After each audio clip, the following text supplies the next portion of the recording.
Magandang araw po, welcome po sa aking channel of 9TV. Patalasasan po, meron po ba kayong mga properties na napapabayaan or non-performing assets? Plan nyo ibenta, pero wala kayong oras sa pagbibenta nito. Kung ito'y pagkakatiwala nyo po sa amin, tawag lang po kayo sa aking numero, usap po tayo, gawan ko po ng video for free. Yes, libre po, wala po kayong babayaran. Tutulungan po namin kayong mabenta ang inyong property. Kami na po bala sa marketing, sa boosting or paid ads, even sa tripping, hindi na po kayo mapapagod sa pag-entertain ng mga buyers. Kami na po bala sa lahat. Tawag lang po kayo.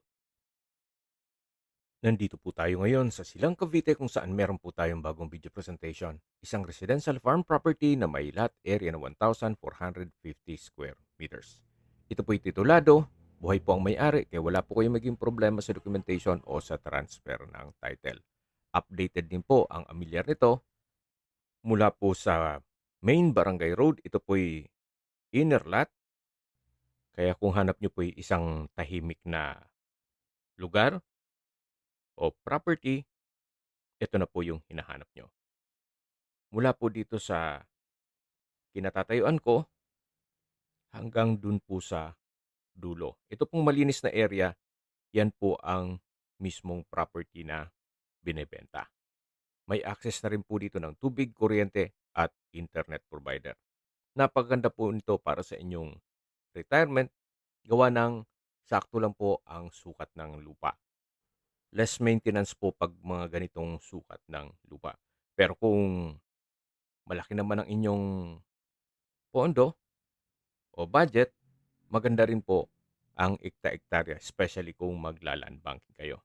Mas malaki po ang kikitain ng pera nyo compare na natutulog ito sa bangko. Yan po, tunghayin nyo po itong napagandang property kung saan patag na patag po. Kaya usable po lahat, wala pong masasayang. Hanggang dito po ang property line, dito sa malinis na area. Napakatahimik po ng lugar, sariwa ang hangin, at malamig po ang klima. Ito po yung nasa mataas na lugar. Ang estimated elevation above sea level ay 1,355 feet. Karamihan po sa mga negosyo dito sa paligid nitong lupang binebenta o karatig lugar ay staycation business o private resort na kung saan pinapasok nila sa Airbnb. Kaya maganda rin po itong gawan ninyo ng resort kung wala pa naman kayong planong mag-retire o di kaya ay gusto nyo ng investment. Ang kagandahan po kasi sa Airbnb ay kontrolado nyo ang booking. So, mamamonitor nyo siya.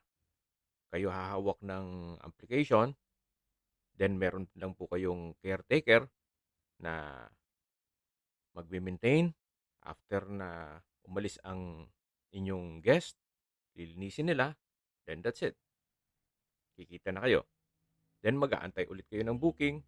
So, lahat ng magiging guest nyo ay kayo lang ang kukontakin o sa inyo po dadaan. So, maganda rin po itong gawa ng coffee shop kasi may mga coffee shop din po sa paligid na kung saan kahit looban po ay dinadayo. May mga customer po kasi ng coffee shop, gusto nila yung tahimik, yung maganda ang ambience, at syempre, malamig ang klima. So, kailangan nila ng peace of mind. So, pinupuntahan po nila yung mga coffee shop o cafe na pwede silang mag-relax. So, yan po, tunghayan nyo po itong napagandang property kung saan ito po'y titulado at buhay po ang may-ari. Sa distance, location at travel time portion na po tayo. Mula po sa Tagaytay Santa Rosa Road o sa main highway, ang distance is 5.5 kilometers at ang travel time is 13 minutes. Mula naman po sa Tagaytay Flower Market, ang distance is 7.5 kilometers at ang travel time is 17 minutes. Mula naman po sa Tagaytay Rotonda, ang distance is 8.7 kilometers at ang travel time is 20 minutes.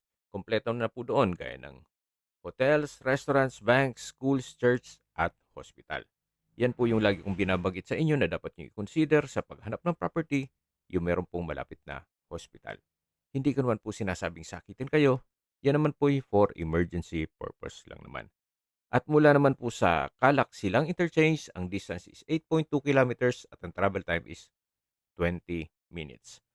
Ang Calax po ay connecting South Luzon Expressway, Skyway, all the way to North Luzon Expressway at ibang parte ng Metro Manila.